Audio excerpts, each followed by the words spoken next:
DYCD, Barbershop Talks, Fatherhood Matters, Diverse. Hey yo, these is Barbershop Talks where the fathers pop off, brag about relationships and argue about sports. Every topic's a favorite, is how we plot course toward changes. It all begins with dialogue and patience. Barbershop Talk, so let's chop it up, boss. Barbershop Talk, so let's chop it up, boss. Barbershop Talk, so let's chop it up, boss. Chop it up, boss. Chop it up, boss. It's Barbershop Talk, so let's chop it up, boss. Good evening, everyone. We're chopping it up here once again at the Barbershop Talks, where fathers pop off and everything we can talk about. So we have an interesting lineup tonight. We have some very interesting guests that are going to be on. You see, I guess you can't see my background. I'm not in the Barbershop app, but I'm still here doing the Barbershop because we know that you are important to us. And thanks once again to our music master, Diverse, who does our music for our Barbershop Talks. We always want to give a little shout out to him. But we have some really interesting guests. As most of you know, we lost one of our barbers, Jerry Hippolyte. He went on to do some big, great things in his career. He has moved on. And this week, Mike is actually on vacation, so he's traveling and he could not be with us. But that's all right. We don't stop the Barbershop Talks. We keep popping off because we have some great speakers. But I do have one of my colleagues from DYCD that is on with me. I want to introduce her. Anita, let's say hi, Anita. Hello to everybody out there. It's my first time being on the Barbershop Talks. Usually I'm in the audience and asking questions on the chat. Anita is definitely one of our on time. She keeps us going. She makes sure that we're doing it. And yeah, she is on the chat usually sending us some messages. And so thank you, Anita. But we have some other guests. Anita, you want to introduce your guests? Let me introduce other guests. Other guest, Greg Hambrick, who has been as a volunteer for DYCD for many years. I know at least the 10 years that I've been here. So he was our chairperson on our community action board, and then he is now the second vice chairperson at the community action board, and he chairs our program committee that gives reports on the programs that we fund. So Greg, would you like to introduce yourself and your background, where you are now? Thank you, Anita. I appreciate it. You covered it all. First, one time for the intro music. Who did that intro music? I like that. Yeah, it was good. His name is Diverse. He's one of he works with one of our fatherhood programs. He made that.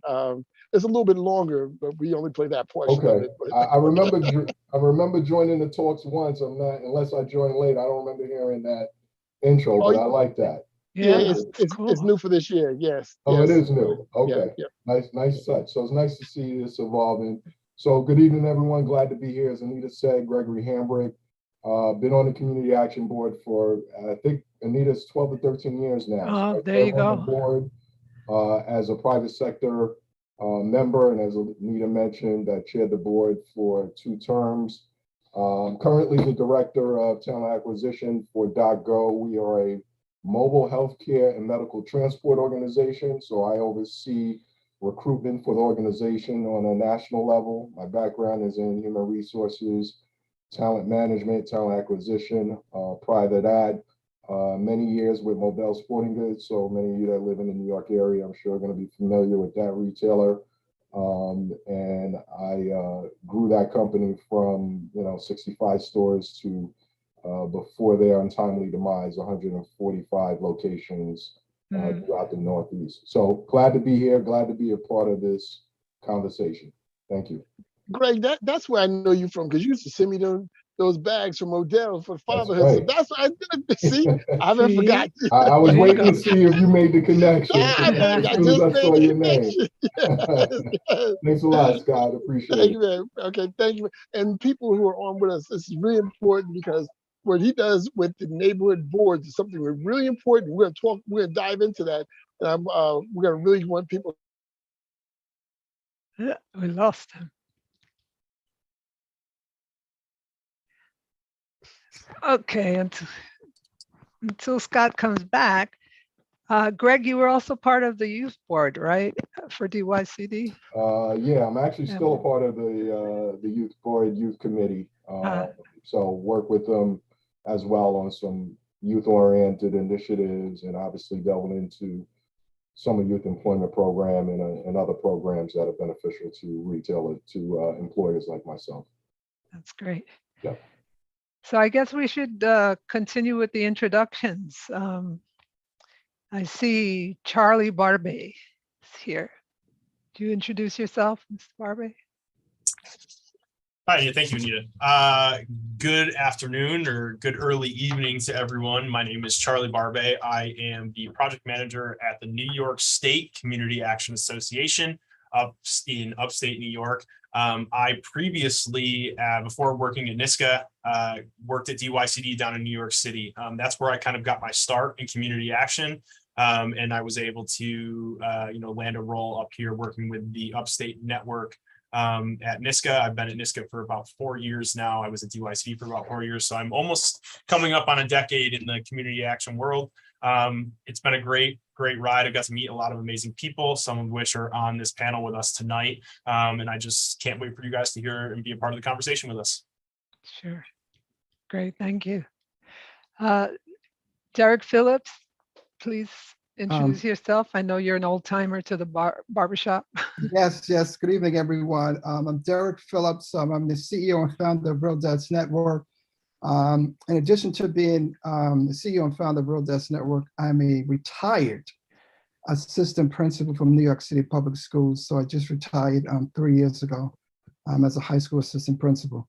But I'm also, in terms of Real Dads Network is a nonprofit organization that has been around since 2004. And what we do is that we celebrate fathers. We have a Real Dads Week, where for a whole week we celebrate fathers. We have an award ceremony. We've given over 250 awards to dads. We also have the daddy-daughter dance. We've influenced Philadelphia to do a daddy-daughter dance. We've influenced Chicago directly. We've influenced New Jersey and Virginia to do daddy-daughter dances. We also do a scholarship where we have a scholarship where we've given $1,000 scholarship away to our high school graduating seniors. In addition to that, we have Real Dads Club, where since COVID hit, everybody has been doing things virtually, so we've been forced to do that as well.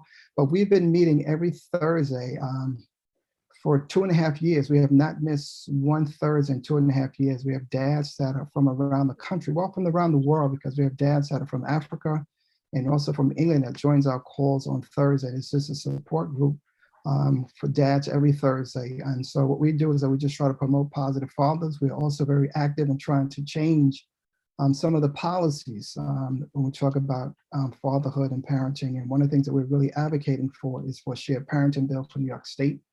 In terms of shared parenting, that bill has been sponsored by senators for over 20-something years.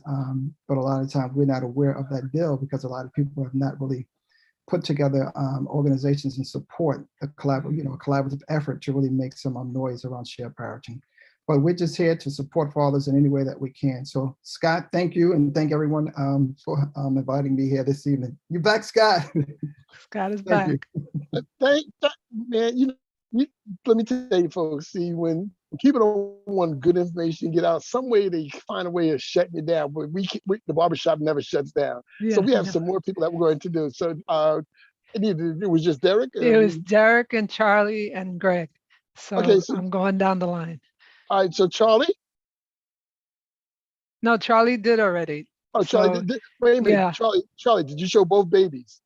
I did not. I did not show both my daughters. I'm actually still at my office at work. But Scott is not lying. I am a new father. I have two, or had two under 2. The second one is now a little over 2. So I am in the thralls of parenthood in the most fun time that there is. I have a newborn baby I'm trying to get to sleep, and a 2-year-old toddler that will not listen to a word I say. So congratulations. I thought they sent you the memo that you're supposed to have the girls on with you. I know. I didn't take your advice. Okay. Anita, who's next? From what I see, Tina, Serbian. Hello, folks. I'm Tina Zerbian. I'm the CEO with Connecting Communities in Action, and that is the community action agency that serves Cattaraugus County out in Western New York. We also have a touch somewhere across a 5-county area, also in Western New York.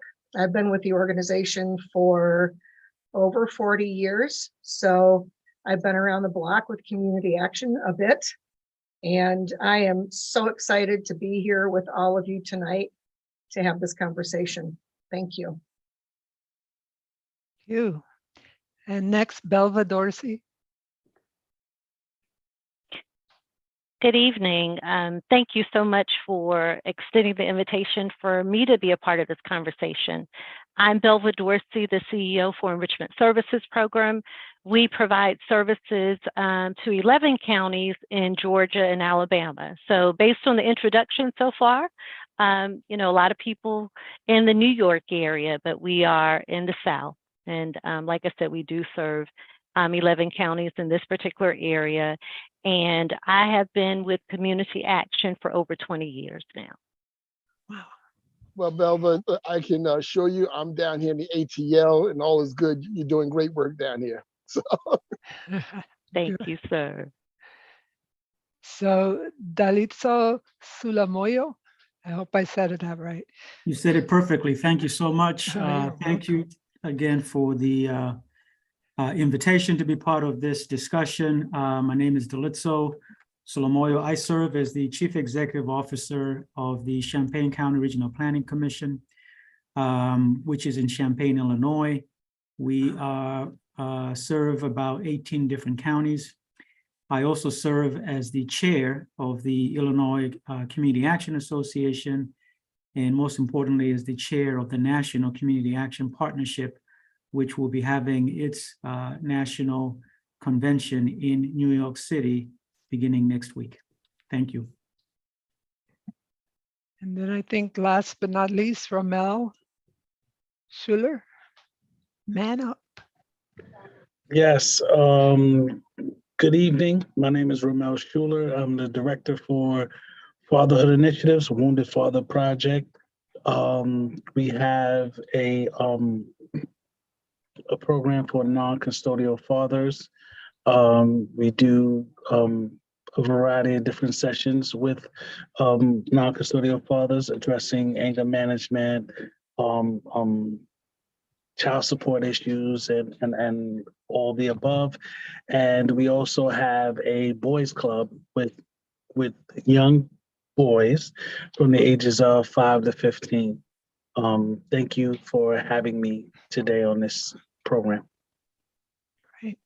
Well, thank you everyone for joining us. And once again, we're going to go ahead and get ready to jump in. This particular barbershop talk, we want to talk more about what the community action and things that happen around the community and how these different organizations and people have volunteered their times to help alleviate poverty. As many of you know, the work that we do here at the Barbershop with DYCD is all about anti-poverty and how do we help people help themselves or help the community to move themselves up to a different level, to be able to overtake some of the barriers of things that are happening around them in their communities or in life. We want to make things a little bit better for people. And these are some of the experts around the country and around the city who take their year or spend time or part of their work to help move the needle of I want to say, get rid of poverty. I know we'll probably always have poverty around with us, but here are some of the people who have some classic examples of the work they're doing to help move the needle, to help uplift people in our communities. And this has all come about from the war on poverty. And David, I'm not sure if we have a little clip. I wanted to play a little clip of the speech about the war on poverty to kind of set the tone for everything. Dave, do we still have that clip? Yep, queued it up now. Okay.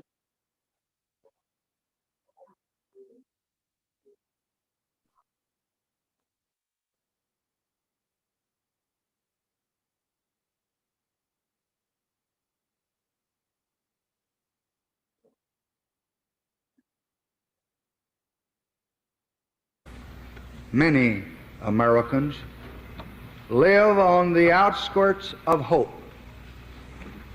Some because of their poverty, and some because of their color, and all too many because of both. Our task is to help replace their despair with opportunity. And this administration today, here and now, declares unconditional war on poverty in America.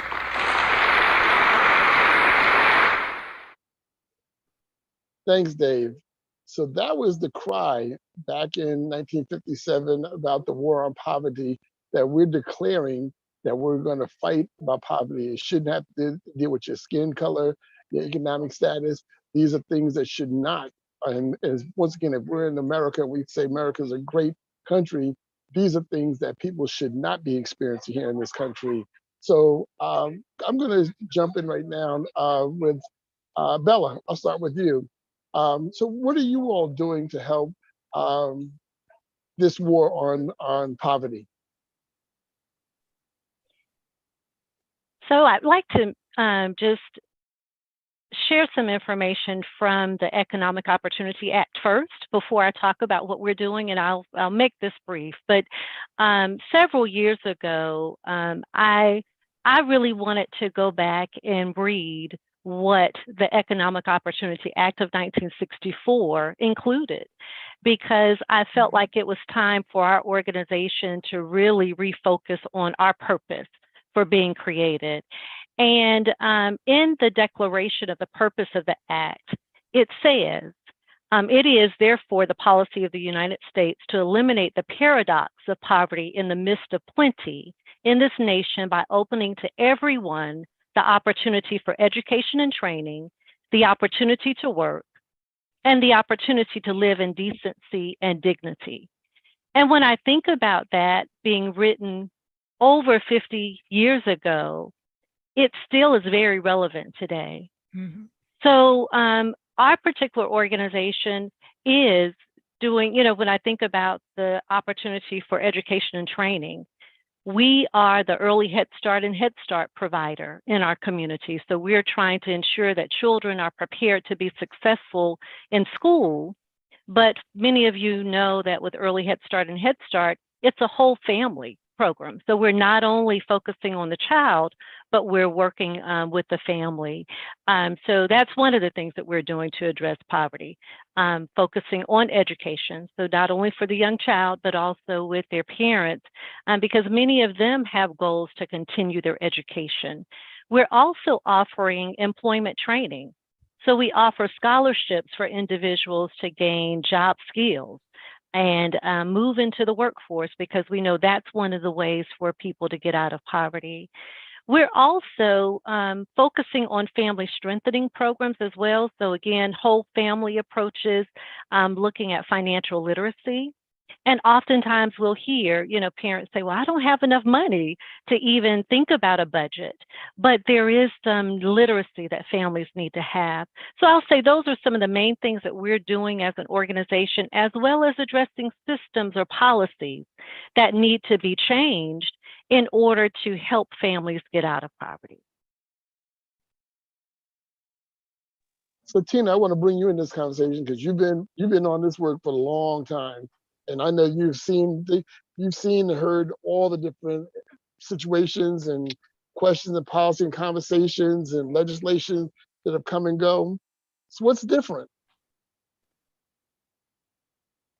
Well, there's a lot of things that are different, but I'd like to actually focus on something that hasn't changed from the very beginning. Okay. Belva mentions some of the core tenets of community action with, replacing despair with opportunity. But one of the things that's still very, very important, I think, to the cause and the network is this whole notion of maximum feasible participation. Mm-hmm. So when that concept was created, the idea was that instead of us delivering programs and services to people with low incomes, that they would be involved in decisions. They're involved in helping us determine the needs of our local communities. They are involved in helping us design programs that meet those needs or other opportunities. They are involved with evaluating how well those programs work. They're on our board of directors. Those community action boards are listening to the voices of people who live in poverty.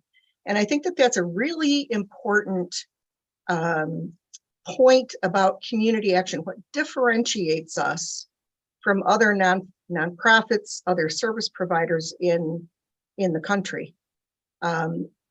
What has changed, I think that unfortunately, sometimes in the very beginning of the history of community action, we had much more of a focus on the causes of poverty and organizing community, being community organizers that were able to have more of an impact on decisions of politics and government and systemic causes of poverty. Unfortunately, some of those, there have been some regulations put in place that prevent some of that from happening or make it more difficult. And too often we get too focused, I think, on actually just delivering programs that address the conditions of poverty. So President Johnson wanted us to address both the causes and conditions of poverty. So things like conditions of poverty might include hunger and homelessness, but the causes of poverty are things like redlining and racism and our tax structure and all of those things. And I think that we need to find that balance again to address both of those things. Well, Tina, that's a perfect segue into Greg. So Greg, this is in your wheelhouse. This is what you have. You run a board, and also explain to people how they get to be part of this board, as Tina said, that makes these decision making for their community. Greg? So I'm gonna bring full circle what Belva and Tina said, because in order for this to work, it's got to be collaboration and partnership, right? So they can't put all this effort in these programs and identify areas of opportunities if there are no opportunities. So it's like a two-way street. So, I'm all about social responsibility. So I'm in human resources. I have the ability to hire people. My team has the ability to bring people into the organization. So it's about putting my money where my mouth is. And now I'm going to tap those resources to give individuals who have varying degrees of barriers in their background the opportunity for economic growth and structure. So that's what I did. I partnered with different areas of my organization and said, you know what?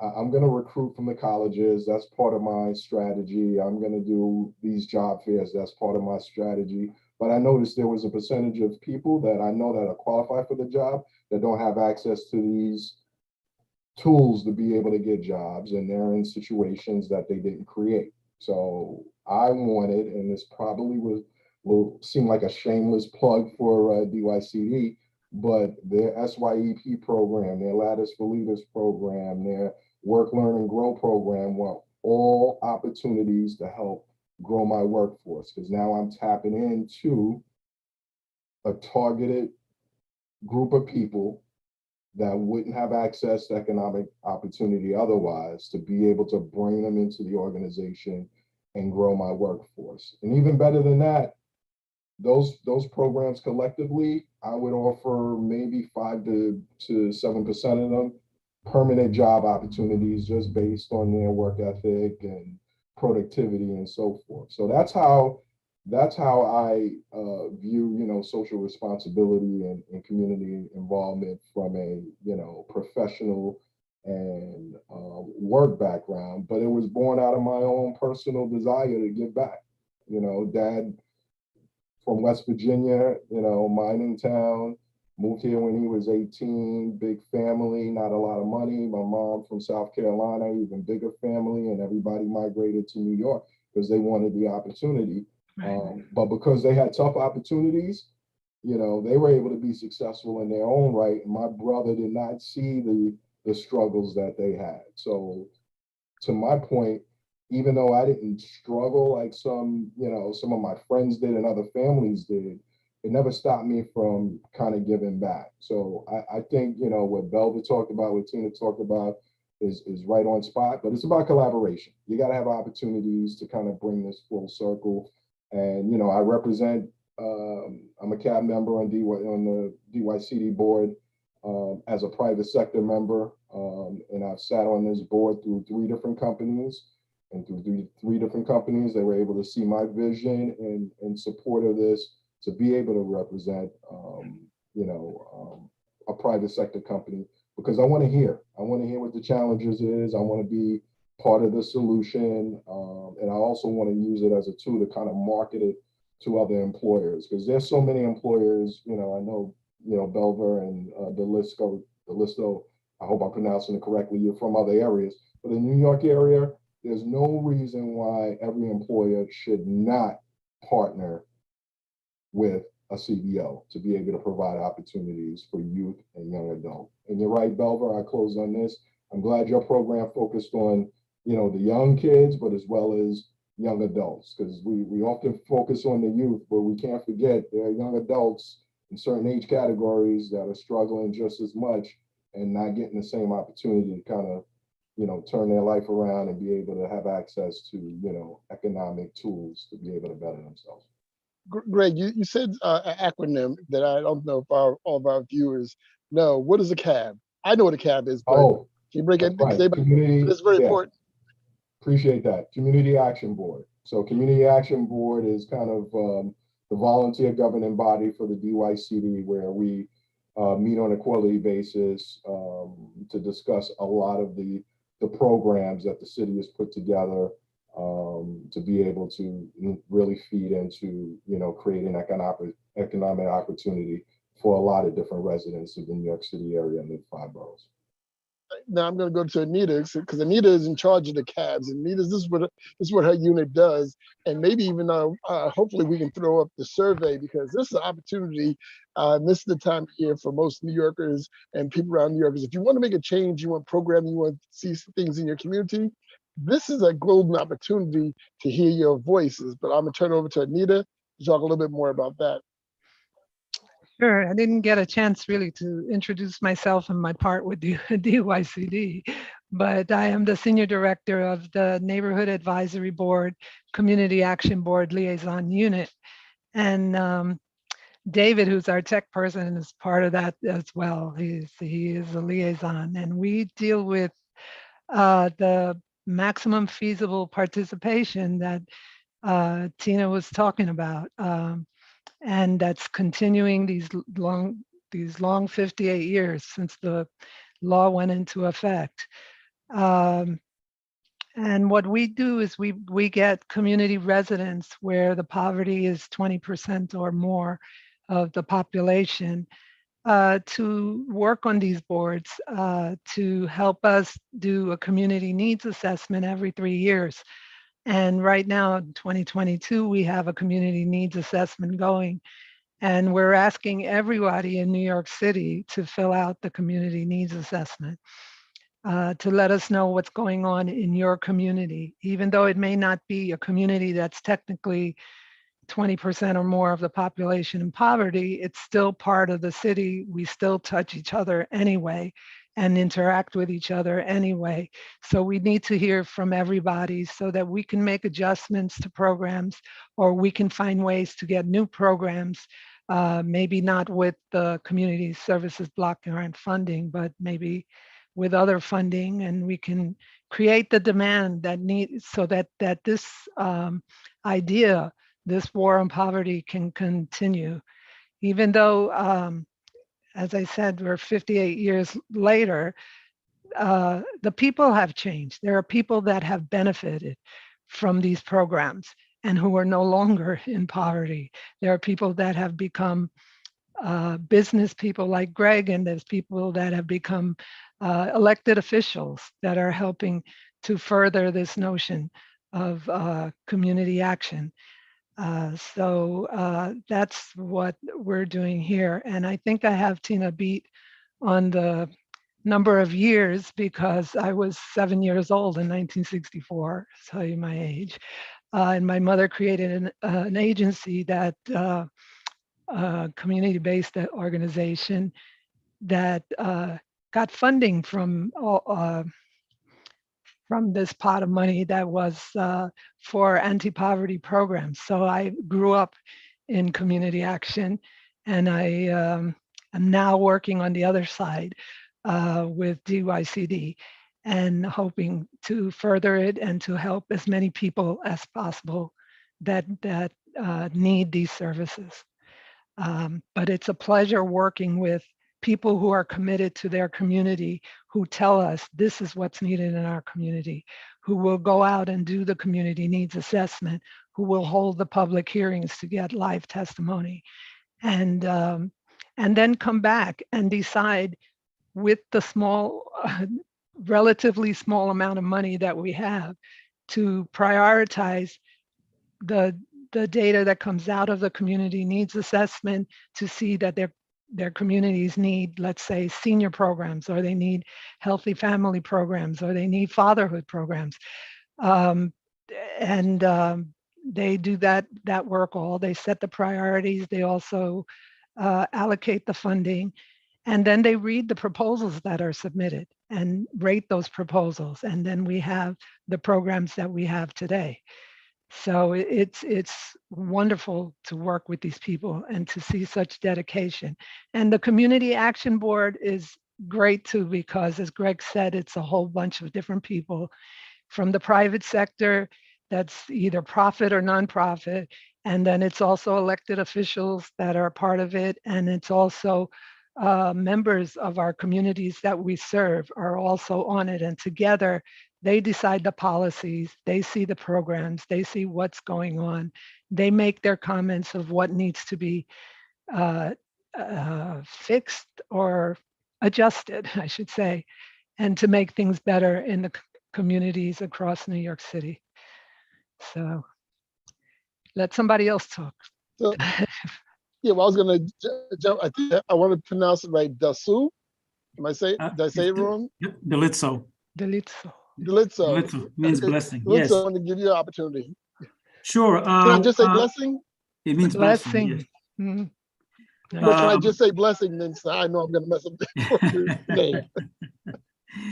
No, thank you, Scott. Maybe a few things I can add to what my colleagues have already shared in terms of what has remained constant since 1964 and what is unique about community action and the war on poverty. I think based on the clip that was played at the beginning of this discussion, this was an audacious and very bold idea. I think besides maximum feasible participation, one of the things that was very controversial at the time was the issue of local control. You had a lot of mayors from big cities that fought this because the resources were going directly to local communities to address poverty, as opposed to those resources going to either the cities or to the state. The funding flowed directly from the federal government to the local community. So the local control issue is something that is very unique to community action. In other words, even though we may have similar programs that some, Belver has talked about, or Tina, or even Anita, our approach to addressing poverty may differ based on what our community needs are. I think some of them have already referenced community needs assessments, but it's that local control. So the way I may approach, a transportation issue or, creating jobs in my community is going to be very different to the way Tina may be approaching that in her community. So that makes community action very unique. And that's something that has remained, I think, constant since 1964. The other thing I would say, too, that makes us unique is the fact that we have federal legislation that designates us as the organizations to address poverty locally. And so, you can't just start an organization today and say, I'm a community action agency. You may call yourself a community action agency, but you may not have that federal designation that comes through. Right now, it's through the Community Services Block Grant. It defines us as those organizations that will work at the local level to address poverty. And with that comes some of these resources to do that. One of the things that we do, I think, maybe besides providing, Head Start, early childhood education, workforce, and everything else, we have another approach to addressing poverty, and that is we have a Community Development Corporation, a CDC, that has our organization as well as banks from our local community, and we provide lending to small businesses.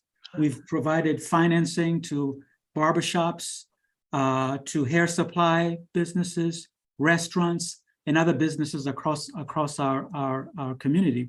And typically, we're providing that as a secondary lender. So they'll have to find at least 49% financing from elsewhere, and then we come at the second level to provide additional financing to these businesses. So we have become a success of small, business entrepreneurs in our community that perhaps would have struggled to get full funding or financing from conventional institutions. And so we have been there to provide that bridge financing and to help them grow, provide job opportunities for others in the community. So I'll stop there, but I just wanted to highlight those two things based on what my colleagues have already shared. So I want to move to Derek Phillips with Real Dad Network. Then I'm going to Ramel, because now you all are in the community. You're in the thick of things. You're hands-on with the community. How does this affect the work in the volunteer services that you all do with FOWL? So I'll start with Derek first, and then go to Ramel afterwards. So Derek, how does this work with your volunteering work that you do with your Real Dad Network? Wow, this has been some just great information. I'm just sitting up there taking notes.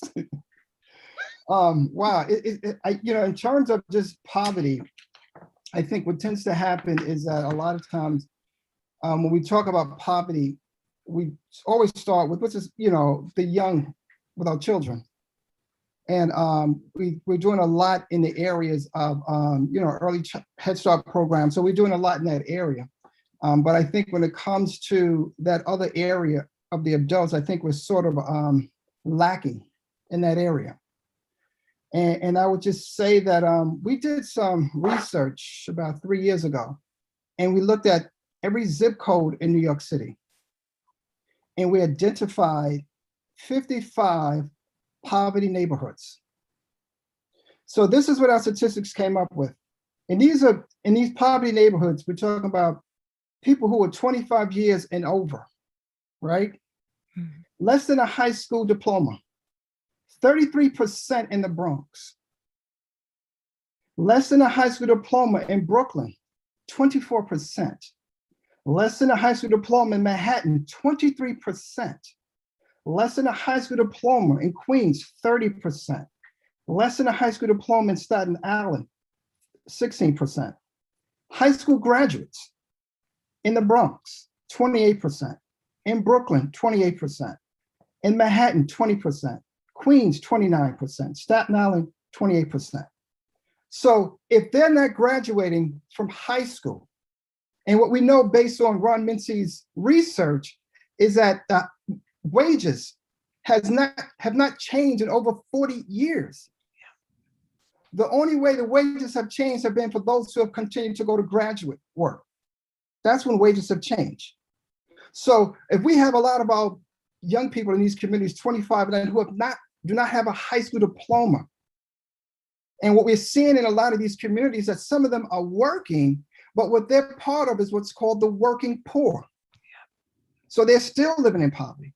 And not on top of that, they're paying situations where they're paying rent, where really it's way beyond their means in terms of what they can afford.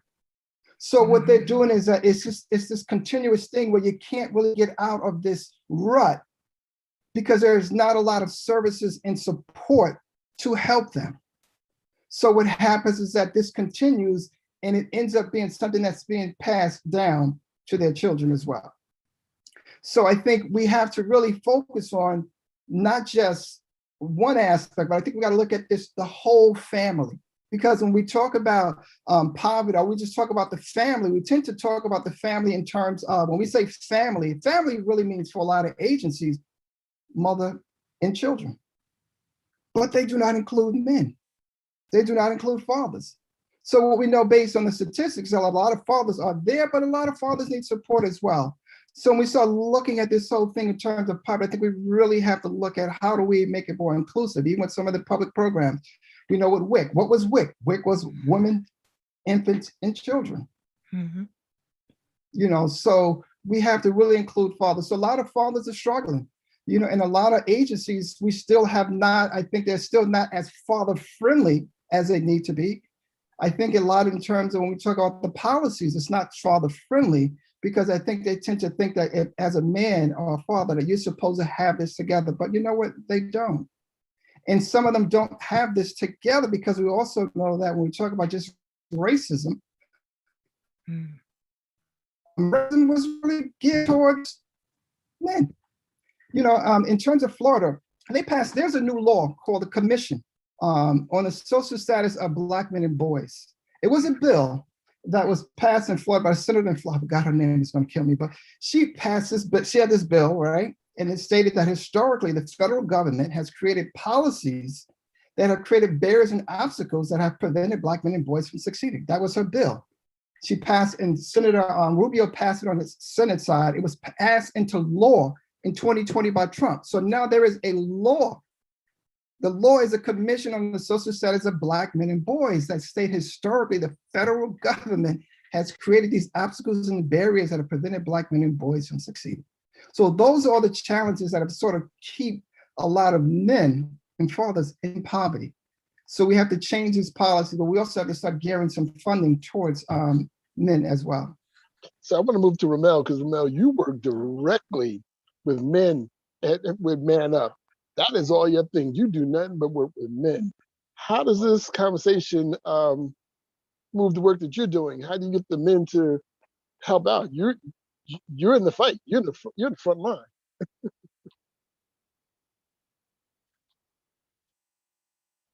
You're muted. Unmute and stuff. Yeah. Yes. Yeah. So we try to give the men some tools, right, to navigate everyday life. And one of the things that we utilize today in understanding what's going on with our men, we have what you call construct. So the word for the year is construct, right? So we address some of the control mechanisms that exist in society, right? So now what's the decent wage? So we have a conversation about that. We have a conversation as a man, you know, whether in a relationship or not in a relationship, but having offspring, right? And then what do you tell your offspring? What system or construct should you introduce to your offspring? And a lot of men are, especially in the groups that we have, are disheartened because of the fact that a lot of those constructs don't work, right? Someone briefly mentioned education, right? Education in conjunction with getting a job. Some people don't subscribe to that construct, right? You have individuals that are entrepreneurs. You have individuals that do get a college degree and are not working in the field, and that field is not paying well. So now the question starts to come up: what kind of success construct is there for fathers in the society? Like, what does that look like? Mm-hmm. So eventually we become disenfranchised as fathers because of the fact that we know some of these things don't work. So as a wounded father, right, because we in our fatherhood program, we call it the Wounded Father Project, right? And we understand that we may have tried certain ways of addressing poverty, but then you have this thing called inflation, right? And then you have, and we had we had this conversation about FICA, right? So I don't know if you guys look on your check, there's a thing called FICA. So we had a discussion actually last week about who's FICA, right? And what is FICA? And some of these contracts that we have in order to blend into society that we didn't sign on for. So now that's a federal retirement plan, and some people get it, and it's also money that they can kind of use however they want to use. And if you're busting your butt to work a 40-hour week or more to bring home, to have someone cut in to get a piece of your check that you didn't necessarily agree to, it's kind of disheartening. So how do we have that conversation? How do we have that conversation with men who want to do better, who want to break that cycle, right? And the blessing in living in this time, in this age, this information age, what do we say? What do we say? And that's all I always pose to the men and our groups, especially when dealing with poverty. What do we say to our children? What do we say to them? Introducing them to a construct that we may know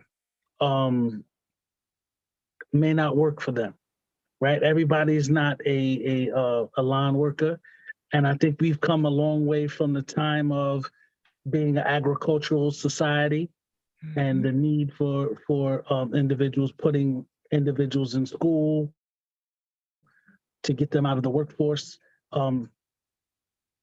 But I want to say, and it's the last thing, and I don't want to go on a tangent, but I look at the historical fact when Lyndon B. Johnson spoke of the war on poverty and describing some of the things about health and equity and what we can possibly do.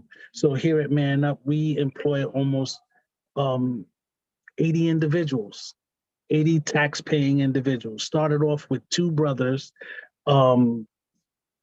that felt the need to support the community. And there was a lack of male figures in the community to employing over 80 some odd individuals here at this organization, this beautiful organization. I would like to say thank you for the opportunity to speak to you all. But the Panthers, and this is what I wanted to say, the Black Panther Party and how they looked at the construct of the day, right? And the war on poverty and their contribution to the after-school programs and stuff like that. There was a lot of different groups that were instrumental historically in fighting this war on poverty, but it's not only part of the fight financial. The other part of the fight is mental health too as well, I would think, especially for fathers and families. Thank you. Well, before you exit out, for those who don't know, I know the history about how Man Up started, and I don't think everybody understands how Man Up started. Can you give them a little the history of how it started? Well, it started out in Brooklyn, New York. There was a young a father and his children walking home from school, and they got caught in the crossfire. And one of the young brothers who, one of the sons was actually struck and killed in the neighborhood. And Brother A.T. Mitchell, who is the executive director at Man Up, the founder of Man Up, saw that need to be able to provide services for the community. And he started out actually in the first pillar of Man Up was the fatherhood pillar, which I am respectfully the director of. And he started doing after school, assisting families with their young people, dealing with after school. And then it grew into other pillars. So it grew into Cure Violence, it grew into Job Development Center. It grew into us being at 80 some odd individuals working together to provide wraparound services for the community. And, you know, we're helping. We just had a food drive today. So we give away food. We partner up with other organizations. And we know that our community is a community in need. Thank you. So, thank you, man. It's so appreciative what you're saying and so important. And once again, these are fathers who are volunteering. They don't get a paycheck all the time. I know Man Up has a lot of fathers who come out on a day-to-day basis to support their community and to be coaches and athletes for the young children, dads for the little girls, and be around them to help protect them and show them that there are men out there protecting them. So Man Up does a lot of great things. I know now they have the first gun czar in New York City, which is A.T. Mitchell, who's going around helping with putting out or helping with gun violence, things of that around New York City. But Man Up has been around a long time and has done some outstanding volunteer work before some of this money was even available to them. But Charlie, I'm getting ready to come to you because I want to just go back to some volunteering, some things about volunteering. And I know sitting that you do, and you see how people can get into volunteering in different ways through this work that we're trying to do here in New York City and talk about this conversation. Can you talk a little bit about how people can get in to become volunteers throughout New York City and the state? Yeah, absolutely. I just want to say to my fellow panelists, I'm honored to be here and a part of this conversation with all of you. You can see the dedication and the commitment to, you know, making the individual communities, our states and our national community a better place for everyone. And I just want to, you know, give you all a round of applause. It's very inspirational to hear you all speak and to see your dedication. Being someone that is on the younger side of things here in community action, I've been involved from my time with DYCD and now to NYSCA and working with the Upstate Network for a little under 10 years now. But back, I just want to jump into Scott's question. He's talking about volunteering.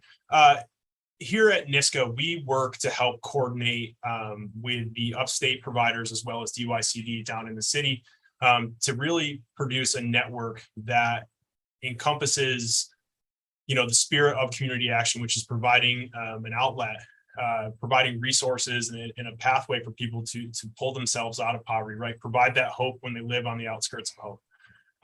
And if you want to go to our website, it's nyscommunityaction.org. You can go on and find some information about all the different community action agencies across the state. There is a community action agency within every single county here in New York State. Some oversee multiple counties, but you know, they're deeply embedded within almost every single community within New York State. And there's a lot of opportunity and there's a huge need for volunteers within our network, both down in the city and also in the upstate networks. You can go on to our website. Like I said, again, that's www.nyscommunityaction.org. And you can find the information about, you know, where the different community action agencies are around the state. You can find information on how to reach out to them to directly.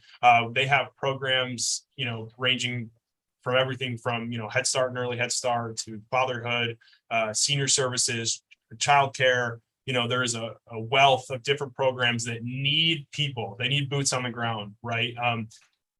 You know, the legislation and what we do and all that is great, but you need the people to do the work. And I know that there is a cry across, you know, especially since the pandemic, right? It kind of came in and really rocked, you know, downstate and upstate as well together. And a lot of people that found the time and the opportunities to to volunteer beforehand. Some of them came back, you know, once those programs really started getting back in person again. But a few of them, a lot of people, you know, didn't come back, whether for health reasons or they moved, things shifted, their situations in their personal lives shifted and didn't allow them the opportunity to do so. So there is a big need within our network here in New York for volunteers to kind of help come out to these programs and offer that perspective, offer a helping hand, offer just to be, you know, a voice, a light. You know, I remember being young and having volunteers, like Scott had said, you know, coaching me. I played sports my whole life, and I was in a number of different organizations growing up as a kid.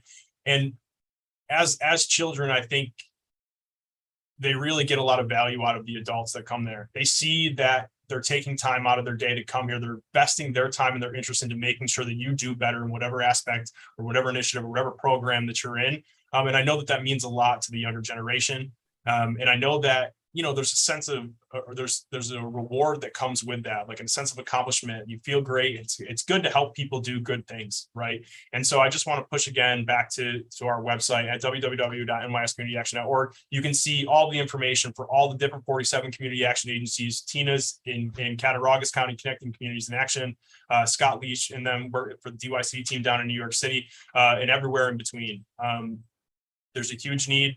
I know that they would love your support. So if you have the opportunity to, you know, volunteer, go show up at a kids basketball game, you know, be a referee, attend a fatherhood call, just to offer your perspective on what you went through as a father, to instill some insightful words to the younger generation. That stuff goes a long way, and it really is impactful. I would want to thank Scott and, you know, Tina and some of the other people for the work they've been doing with the new fatherhood pilot across the state. And as a new father, you know, being able to sit in on those conversations and listen on how impactful the presence of fathers are to their children's lives and what it does for them, it's really helped me grow and really encompass what it is, what I want to be in a father, right? And those are some things that I never thought that I would get out of just, you know, at work involving, and how it really trickles into my personal life.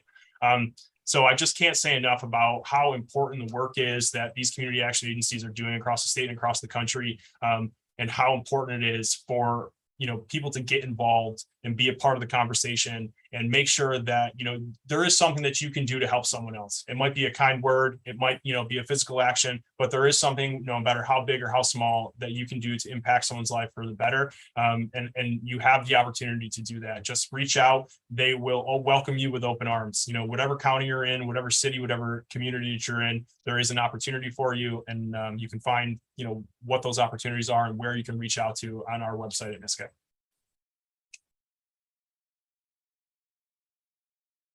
What's the website one more time? And then I'm gonna do a shameless plug. Dave, can you put up the link for the survey while we're doing that? Give it to me once again, Charlie.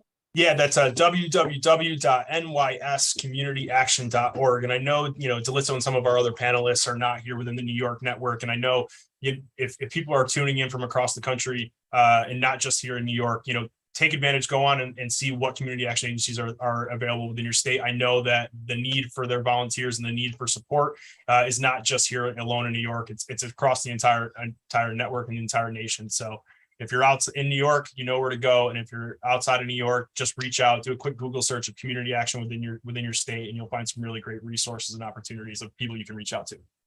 And I also put a shameless plug in that next week, starting Tuesday through Friday, there will be a nightcap conference in New York City. We have almost about 1,500 people or more that have already registered for the conference, and people still coming in. I will be doing a workshop, so Thursday you can see my workshop that I'll be doing. But we have some other things that are going on, and we would love to have everyone join the conference that's going to be happening in New York City next week, and find out more about what's happening around the country and what's happening in your neighborhood, because it's very important that you can't make a difference if you're not involved in it. I know that I used to say this thing that you're either at the table or you're on the menu. So you want to be at the table if you want to make a difference in your community, and that's very important. So Dave, can you put the link up real quick so So in New York City, for everybody who's watching and listening now, we have room for 212 more volunteers in our neighborhood advisory boards across the city. So if you go to www.nyc.gov/DYCD, and there's a tab at the top that says Get Involved. And then on the left side, you'll see neighborhood advisory boards. We have information on the boards, and we also have the application right there online. You can fill out the application. It's very easy to become someone in your neighborhood who will look at and move the survey around and see what's needed in your neighborhood. So I invite anybody who's interested, 16 years and older. No, there's no top age. We'll take anybody who wants to be a volunteer. And this is our survey that David is showing. It's online. We have 12 different languages. The first page, you pick the language that you wish to do the survey in. And then it's a few questions, and it takes about 5, maybe 7 minutes to fill. So everybody in New York City, 14 years and up can take this survey.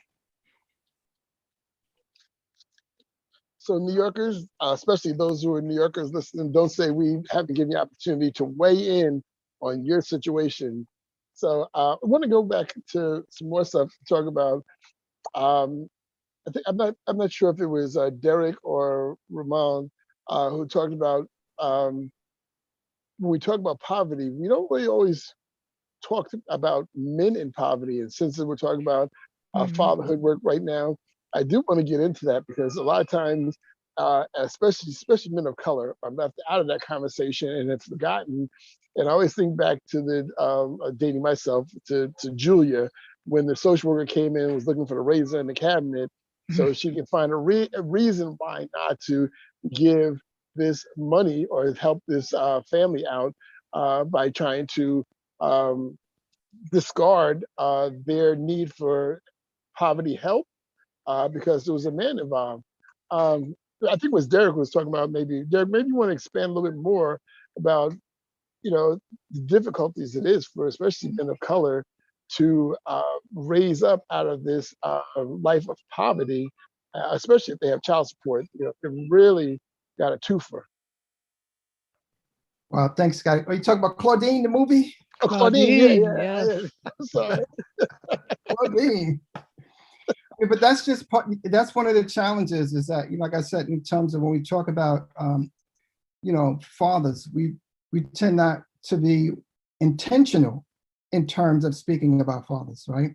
So one of the things that we're really advocating for is that we're also advocating for a office, to have an office of fatherhood and family, because we have to be very intentional. Because also what we know simply from the research, that we talk about even violence, father engagement and involvement is also a huge prevention strategy for violence.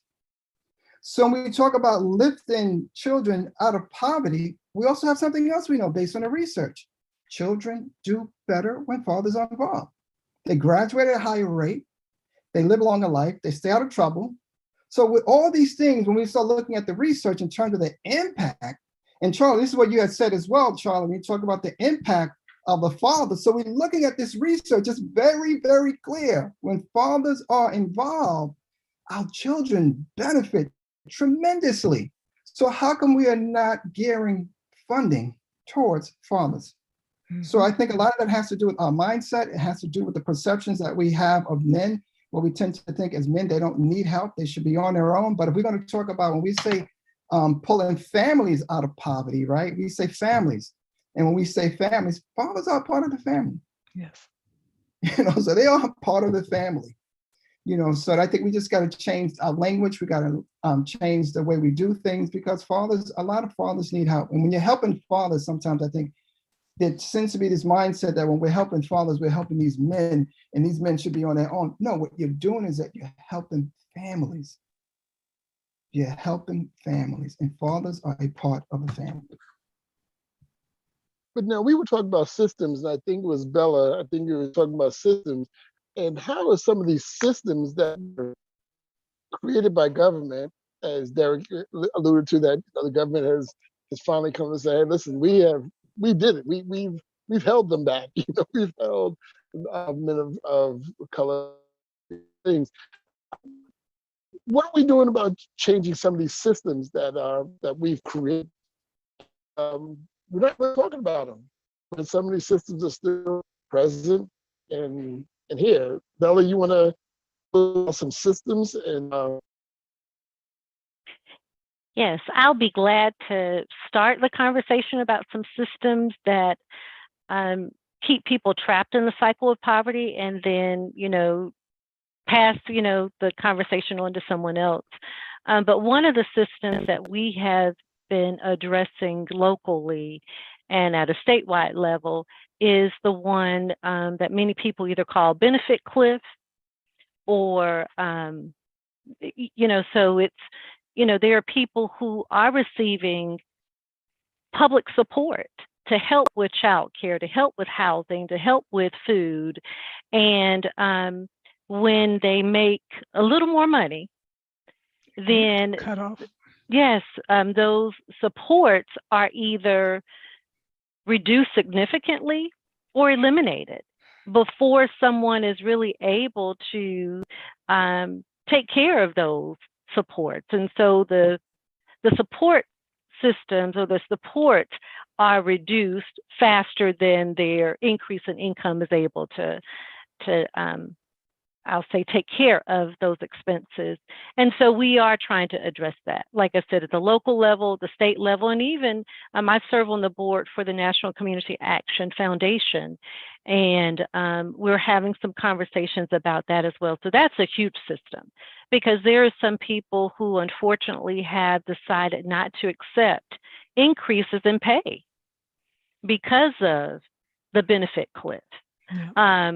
And very unfortunate. We started we started a program where someone can complete an internship.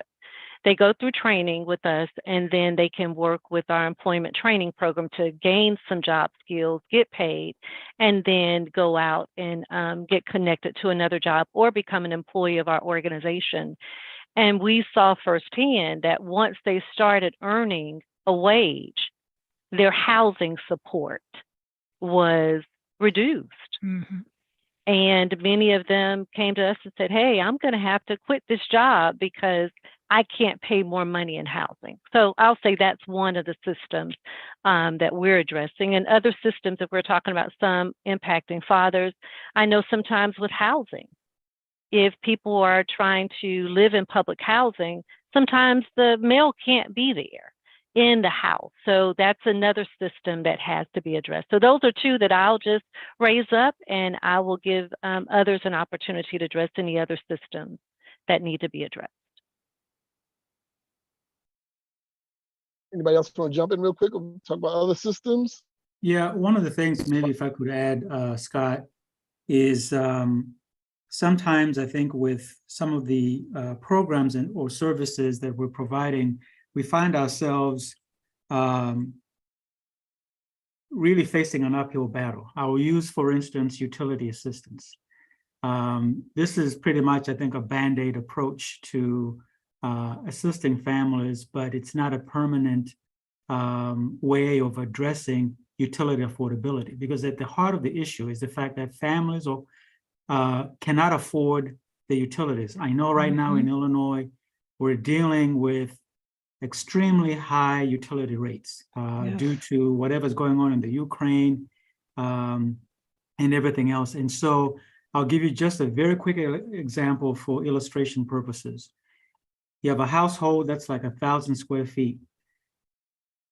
2 years ago, with assistance that we're providing, that household was maybe paying somewhere around $84 a month towards the utilities. Now, that same household with the same benefit that we're providing as 2 years ago is paying over $300 a month.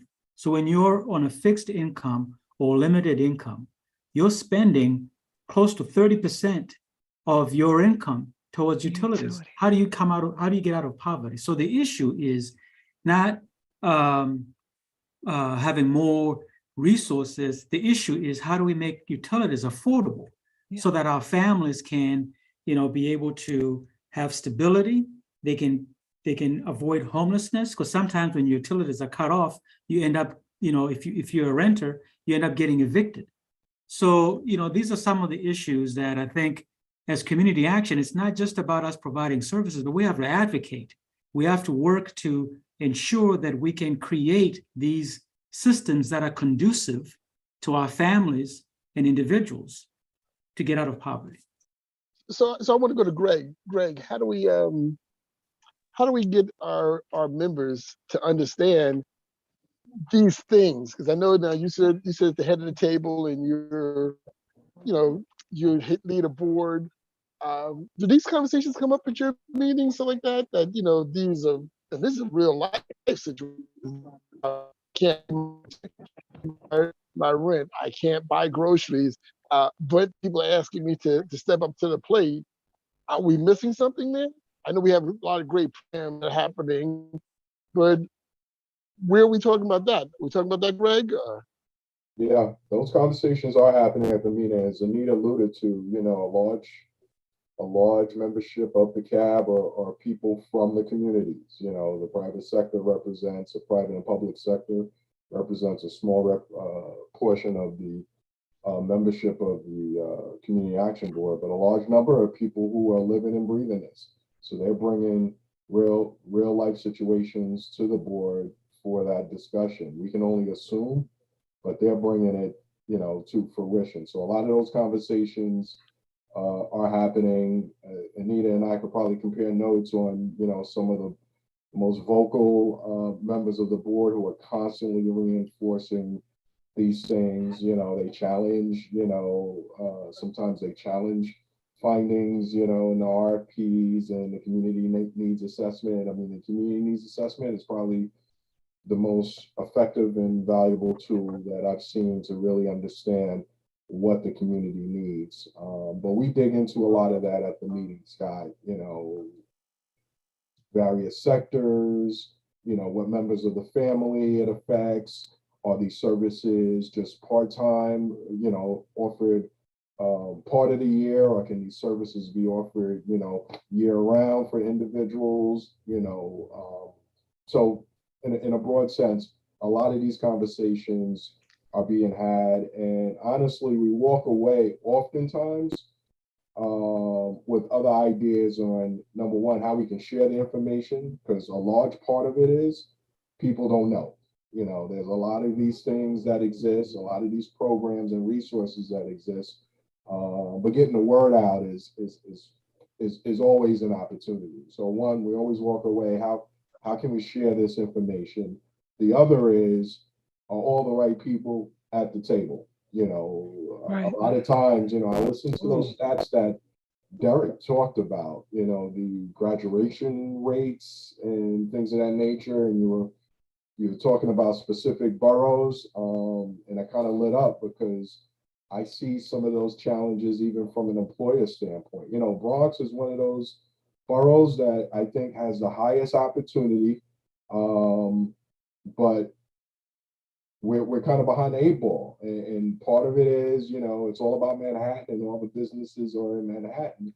But I've always advocated for businesses to have annexes and representation in the Bronx to kind of help create those opportunities, economic opportunities for individuals. And I think that can, in some small part, help with some of those low stats of graduation rates and so forth. But, when you talk Derek talked those numbers in the Bronx and Queens, I mean, I'm not surprised at all. So I think we need more stakeholders to the table. I look at the diversity of this particular panel, and I almost wish we can just expand this panel, and this can be kind of the sounding board for how we kind of get that message out. And probably the only piece that's missing is we need more employers at the table. Employers of various sectors, of various groups, because, there's a perception, I'm going to call it what it is. there's always a perception issue. So, you know, Derek works in this organization and Tina is doing this. And, you know, what's the brother's name? Ramel with Man Up. All right, we're helping families, we're helping fathers. Really, what kind of trouble are they in? Like, what do they do? Like, there's always the perception that what, you know, they're a problem child. Like, you know, we got to erase that. Their fault.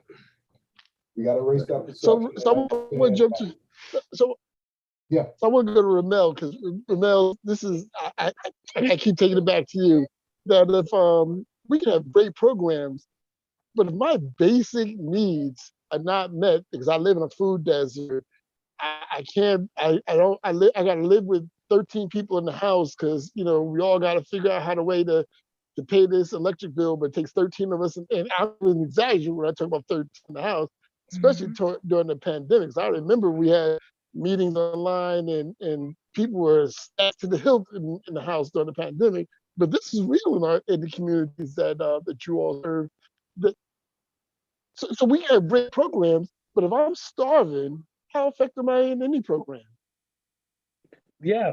So we try to take a multi-pronged approach to addressing poverty and our families. But I wanted to add, I put my hand up when can you guys hear me? Yeah. Okay. Yeah, So I put my hand up because there was a when I was in college, they had a book called The Working Class Poor, and they spoke of Hellenistic systems, right? And I think somebody mentioned it, where if you make a couple of dollars more, you lose some of your benefits, and the couple of dollars more that you make in salary isn't enough to compensate for the loss of services. So the connection, right, in the not-for-profit sector, right, individuals that go for degrees in social work and end up in the not-for-profit sector, if they're not working for a big organization, some of them don't have coverage, healthcare coverage. And some of that healthcare coverage, which I found out maybe 4 or 5 days ago, is expensive. Mm-hmm. So you have an individual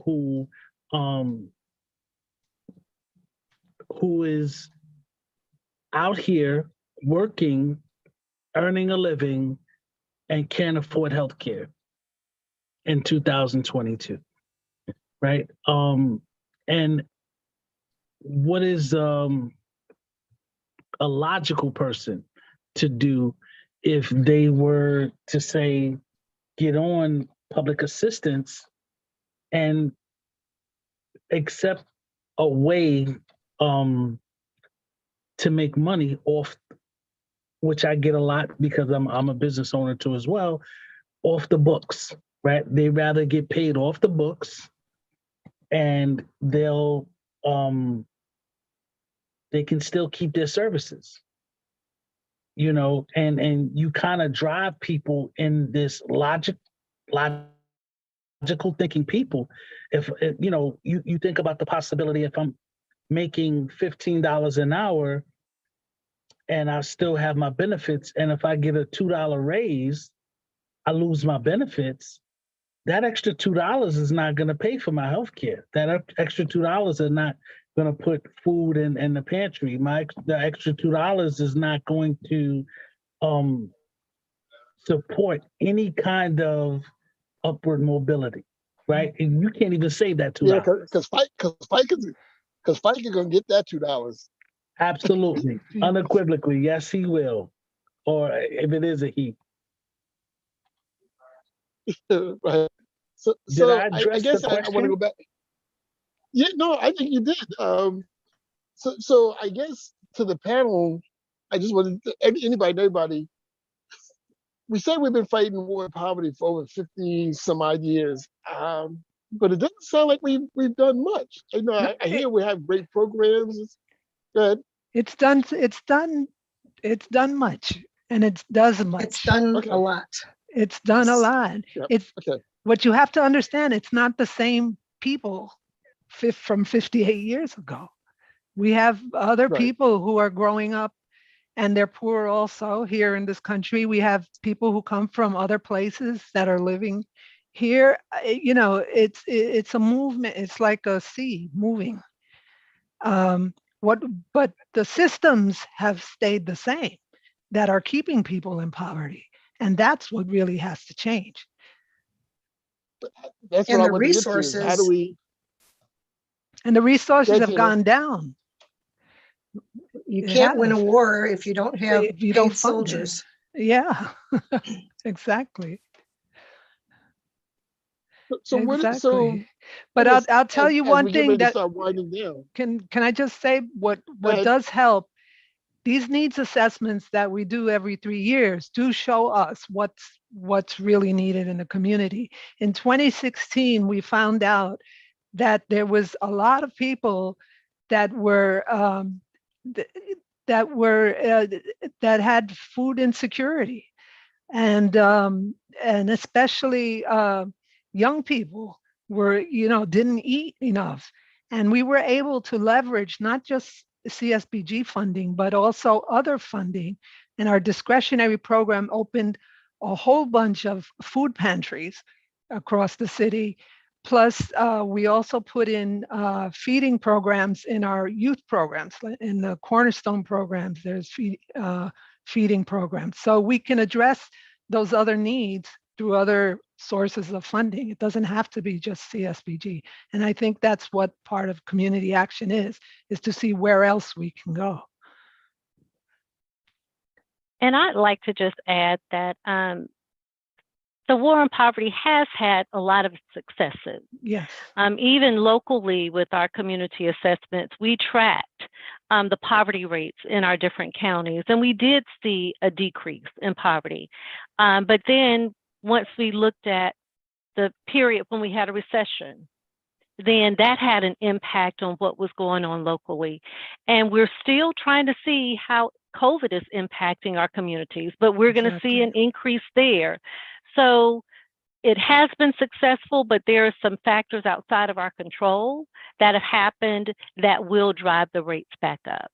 And, you know, when President Lyndon B. Johnson did, you know, declare this war on poverty, it was to, you know, we were supposed to take a really comprehensive approach and address systems as well as services for individuals.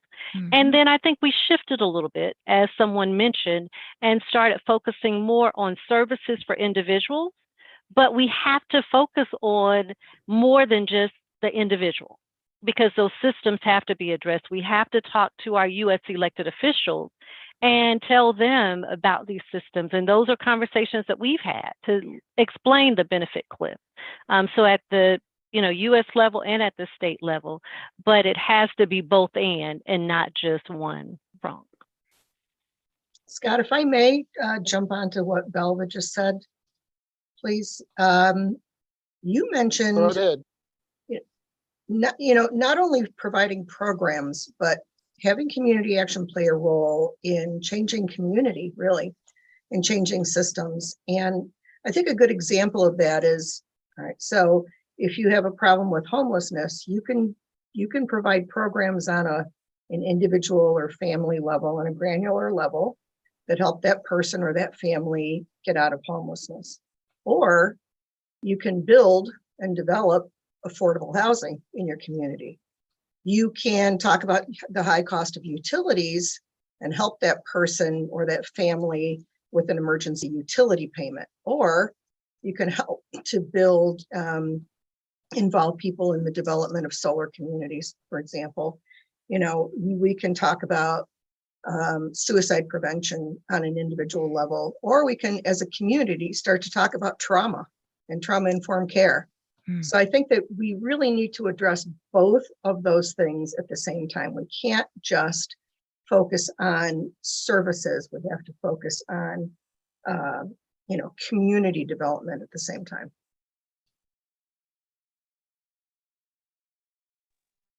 Wow, see, Tina, that's why I love you always on. You always got the right thing to say. So. Even when I mess up, you bring it right home. Thank you, Tina.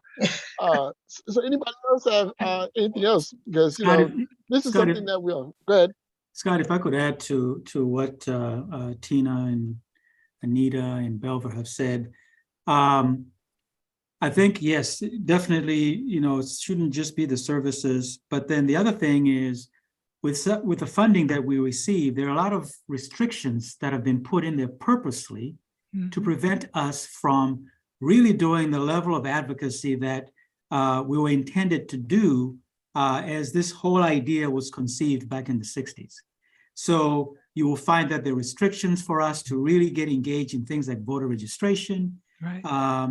You get all these different scare tactics about us actually lobbying or engaging with, our lawmakers, whether it's at the state level or even in Washington, D.C. And I think it's done that on purpose because community action, we have, as someone indicated, we have a presence in every community. Every community in New York, every community in Illinois. We are present in 99% of the counties in the United States of America. We're also in Puerto Rico, we're in Guam. So think about that if you were a politician, the power that community action has. And that's why I think when they pass these laws, they want to put these restrictions in there so that they can pigeonhole us to just focus on services and not really be going about doing real institutional change that involves laws being changed so that real progress can be made in our communities and for our families. So with that said, how do we position ourselves so we can make these changes and maybe even loosen some of these strangleholds on us that it doesn't allow us to be able to have a quicker, faster impact? I know that all of us who work in government know that bureaucracy slows things down, and I know from working in the community side, working in the government side, by the time it gets there, sometimes it's too late. It's years after the fact because, as you said, it had to go through all these systems, checks and balances before it got to it. Is there anything that's coming up a way to fast track to get quicker, fast, anything that's coming up anew that that's happening that help move this a little faster? Yeah, this is why we have governing boards and volunteers, because they don't have the restrictions that those of us that work for these organizations do. So we need to have highly engaged board members that can actually do that advocacy, because they hear from us and they hear from others in the community on the challenges that we might have to navigate through some of these systemic issues. And so, yes, I think that would be one suggestion that I would have, is highly engaged board members that can be involved in this advocacy that we're talking about. And I'm glad you said it, because as most of you all hear, there's certain things as a government employee we can say and Dalitso is right, because when I'm with the board members, I have my DYCD badge on, and then I throw it over my shoulder and I said, this is your community. You have to advocate for it. And that's it. That what Dalitso is saying, yes, we need to have the volunteers doing the work. That's what I hope, that if we get nothing else out of this conversation today, that we want the community to understand it's your decision, it's your work, that you have such power if you get involved. A lot of times, community people don't know that if you get involved in these boards, you go to your community meetings and your local things that are happening, your voice is heard louder and very clear than those of us who work for us. Sometimes, we, as I think Calypso said, that it looks like we have to be very careful that we're not overstepping our bounds. But we want you all to bring information to say, hey, listen, this is what I need. And if you don't say what you need, you won't get it. But we want to educate the communities now, once again, to fill out the survey that hopefully Dave will put it up again, that you see the survey link. I think there's a way to doing it with the, I know you take a camera snapshot. Where's the URL? With the QR code. You could do it the QR code, or you can hit the link. Yes. And go straight to it. And then, as Anita said, you can go to DYCD. And what's the website again? The link, Anita, for to join boards? To join the boards, it's www.nyc.gov/DYCD. The tab is Get Involved, and you look for neighborhood advisory boards. Yeah. So once again, we want people here. We want everybody to get involved. So we're getting ready to get ready to close it down a little early because as you all know that I got to wrap it up because I got to get on a flight. Sure.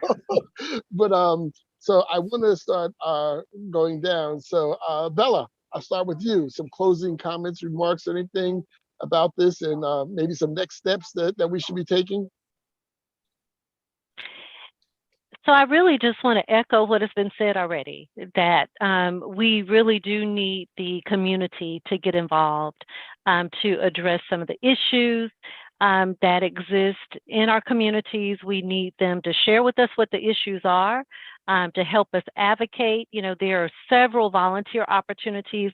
And one thing that I'll say about Early Head Start and Head Start, we're required to secure a non-federal share or a match. Mm-hmm. And, you know, that's 20% of the funding that we receive. So the federal government will give us 80%. We're required to match that by 20%. And for our agency, that 20% match is $5 million a year. Yes. So we really do need the community support to ensure that we can continue to offer the services in the community. So volunteer. Raise your voices, let us know what you need, because I think it was Delitso who said, you know, with our organizations with CSBG, it's based on the local need. And locally, we decide what services are needed, but we can only do that by hearing the community's voice. So thank you again for this opportunity to be a part of this panel. Charlie? Yeah, I just want to say something, you know, similar to what Belva said, right? I think that the conversation that we've been having over the past, you know, a couple hours, we really hit a lot of high points on what's needed and where we need to go to kind of move the pendulum forward a little bit. But I just want to talk briefly about what we were talking, you know, the last conversation was about getting the community involved, and then what can the community, how can the community involvement, you know, trickle into our constituents, our congressional reps, our senators, right? We need to provide the opportunity for the community to be involved with us at the table for having those conversations, so that when it's time to vote, you know, they have a vested interest in who's going to be taking office, right? Those positions, we lose sight sometimes of those your local representatives. And I think that the relationships that we have with them are so important. They are really a lot of times the first step and really that first domino to knock over to really enact change within our communities, so that we can see the positive aspects that we know that we need, and we know that these people need, are really put in place. So I just want to say, you know, and that's something that here in the New York network, Tina can you know, vouch for this. This is a conversation that we've been having for several years in NYSCA. Really, how do we get the buy-in from our local constituents? What do we have to do to get them at the table? Who do we have to talk to?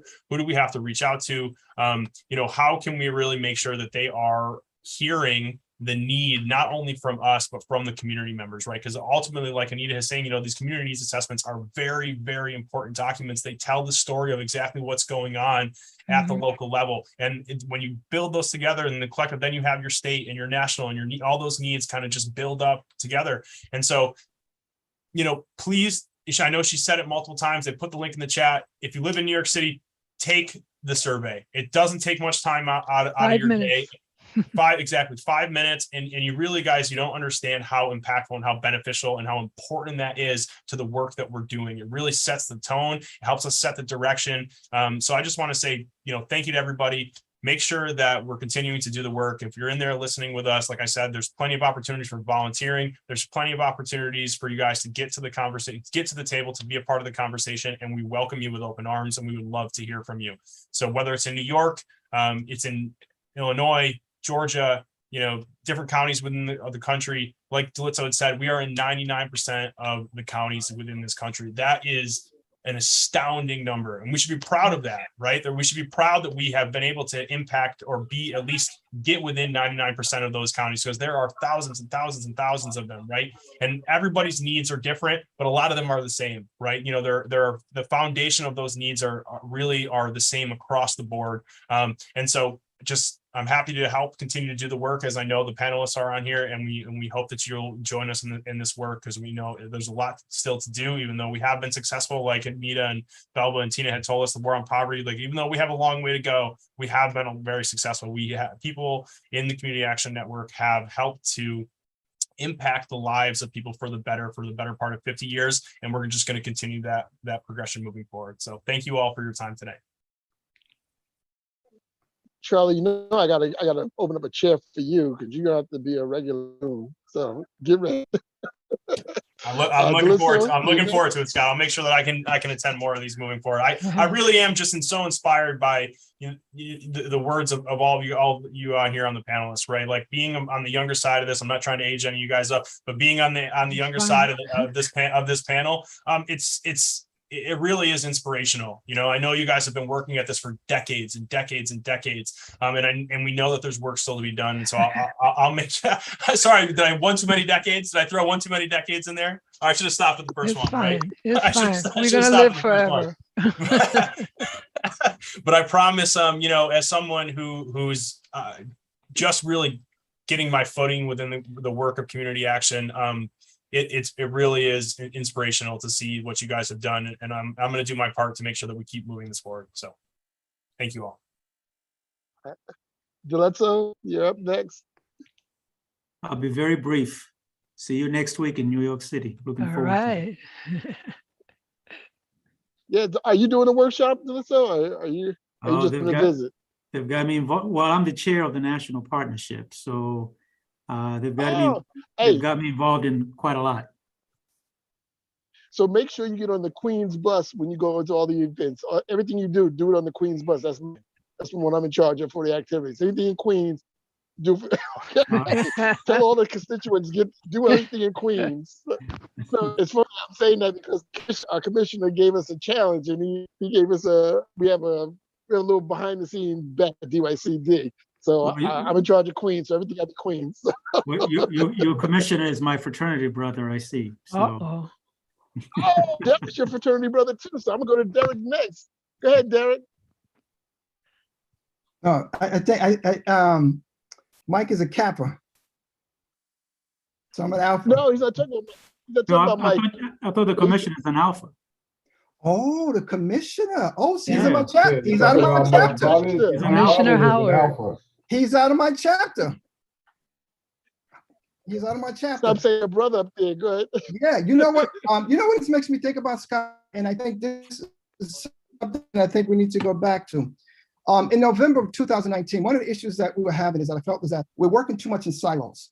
We have a lot of resources and services going on, but it's like a lot of times we don't really know what's going on because everybody's doing their own thing in their own little pockets. So what we decided to do is that we said we're going to do this thing called We Connect.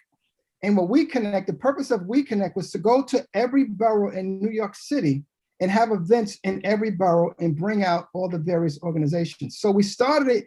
The first one was November 2019. We did it in the Bronx at Manhattan College. We had over 50 organizations that really signed up. So, and the goal was to go through each borough to do it, but COVID hit, so we didn't do that. Because one of the things we realized, and I think we're going to have to go back to that, Scott, and really have these We Connect events in every borough. And the purpose of it is to see what resources we have, but not just to make it a one-off event. So now in terms of the communities and the boroughs, now you start planning it for each quarter and you start bringing in more people, because the challenge is that we're doing a lot of work, but a lot of times we don't even know what we're doing because we're so disconnected and everybody's doing their own thing. So I think, Scott, one of the things we should talk about later is really bringing back the We Connect. We even started planning out whole things and getting all the organizations involved and sharing the resources and understanding. And my whole thing has always been, it is not about you as an individual, it is about us collectively, because you are really not that important. Definitely. And this, so Derek, I have gotten assignment, and now I got some personal things out of the way. Yes, we are going to start bringing the band back together and bringing all the fatherhood groups together. And And I am lucky that I sit at a level where I see so many different things that are happening around the field of fatherhood in New York. But I want to, Greg, you're up next. I mean, just great conversation. You know, I look at community action and involvement in like a couple of stages, and really taking myself out of the equation. Everyone else on this panel is like the frontline workers. I'm the person that helps bring it to fruition. I'm the economic opportunity. So, you know, we got to bring more people like myself to the table. So all your work is not in vain, because the only way to tackle this war on poverty, to be part of the collaboration, is to have more people that can create that economic opportunity. So appreciate the time. Thanks, Ramel. Ramel, yep. Yeah. I just would like to thank you guys for the opportunity. And hopefully we'll stay connected. New York City, what you said, New York City next week? Is it next week? Mm-hmm. The conference? Yes, the conference, yes. Yep. Oh, okay. It's at the Marriott Hopefully Hotel. hopefully I'm invited. Maybe. Definitely get in touch with either me or Anita, and then we will get you in. I think we have some opportunities, or no? There's like 200 and some odd slots still available. You should ask Laura, since she's holding down the fort for Mike. Okay. Yeah. Okay. Well, call me tomorrow. Call me up tomorrow at my desk. Okay. I'll call you too, Scott. I need to get in too. I'll call you too. There you go. Yeah. Scott, why don't you just put your number out there for everybody? We'll just have everybody call you. No. Your cell number. That happened one time. That happened one time, and I had almost changed my cell number because it was blowing up. Okay, I didn't mean to put you on the spot. I apologize, but I definitely it does definitely sounds interesting, and I would definitely, if like I said, if I am invited, I would definitely make it. And thank you guys for having me today. And as Anita probably knows, I'm always in trouble doing something a little bit too much. So Tina, I think you're our last one, Tina, to kind of wrap it up. And then Anita, you and I are going to bring it home. So, and Tina is definitely our resident expert. We rely on Tina for a lot of different information and services. And Tina, you know, thank you for all the work that you do. I don't know if anybody ever really gets time to really tell you how thankful, how great it is to know you, to be a partner with you. You've always come through. You know, I can't tell you that enough. And I'm always happy to hear that you're going to be a part of something that I'm connected to, because I know that I'm doing the right work. If Tina is on board, then I know I'm in the right place. So Tina. Thank you so much, Scott. I appreciate that very much. You know, I think that one of the things that community action does so incredibly well is the old catchphrase, mobilizing resources, right? I think initially it was sort of meant to be about financial resources. You know, the federal dollars that fund community action, in my case, it's like less than 2.5% of our total budget, because we use it to mobilize other resources. But it's not just financial resources that we're so good at mobilizing. We're so good at mobilizing, you know, people and our customers and our community and our volunteers, you know, our partners in the community. You know, Derek talked about making those connections. It's so important, mobilizing those resources. And I think just by having this conversation today, this is an opportunity for community change. So thank you for letting me be a part of that. No, thank you for giving us some of your very important time. I know I'm pretty sure everybody's always contacting you, Tina, to be part of something. So thank you. So Anita, this is the work you do. Yes. So I'm going to let you have the last word, as because this is really a lot of work that you do, and any last things that you want to get out, tell the community, invite them to be part of stuff. The the community needs to help us, needs to tell us what's needed. So once again, you can just go to the DYCD website, www.nyc.gov/DYCD. And on the first page, you'll see the Community Needs Assessment Survey. You click on that, takes you 5 minutes. This is our flyer that we put out in the street, and this has the QR code and the link. And it says June through September, but I think we're extending it to October. And the survey is available in 12 different languages. But that's the best place to find it, is on the DYCD website, and just click it and go.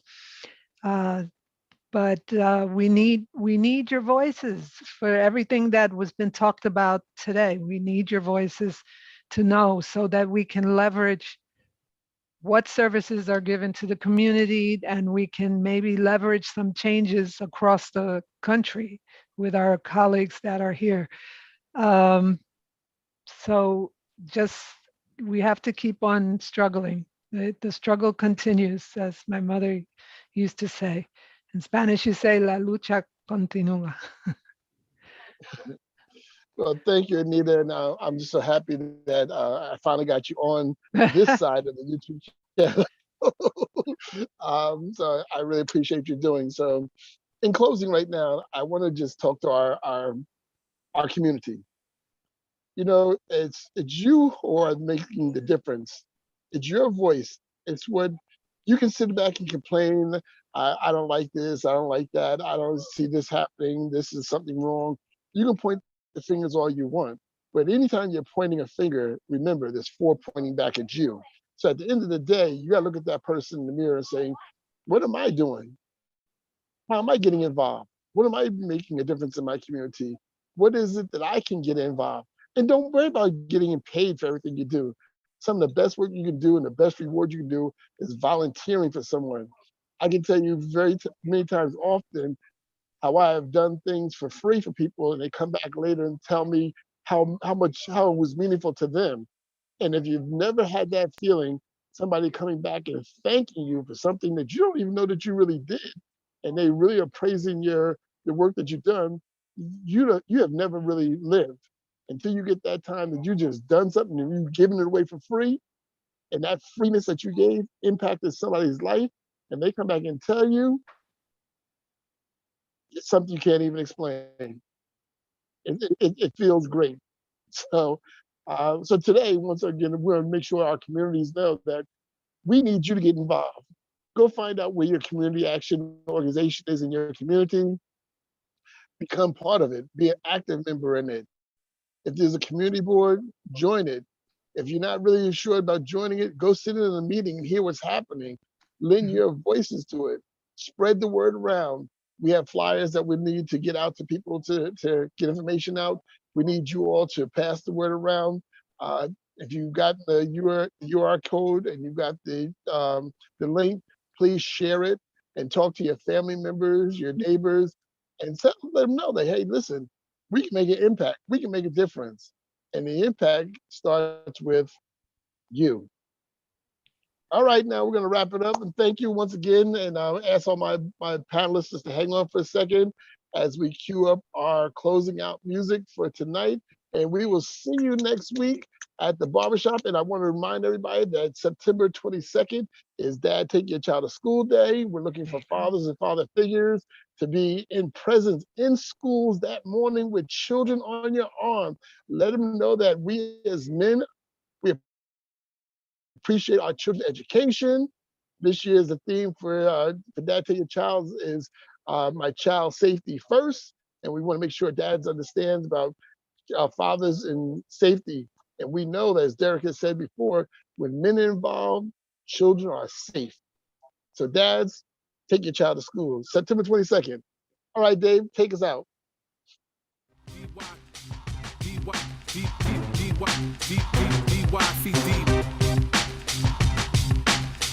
DYCD Barbershop Talks.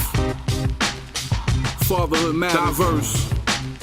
Hey yo, these is Barbershop Talks where the fathers pop off. Brag about relationships and argue about sports. Every topic's a favorite, is how we plot course toward changes. It all begins with dialogue and patience. Barbershop talk, so let's chop it up, boys. Barbershop talk, so let's chop it up, boys. Barbershop talk, so let's chop it up, boys. Chop it up, boys. Chop it up, boys. It's barbershop talk, so let's chop it up, boys. It's barbershop talk, so let's chop it up, boys.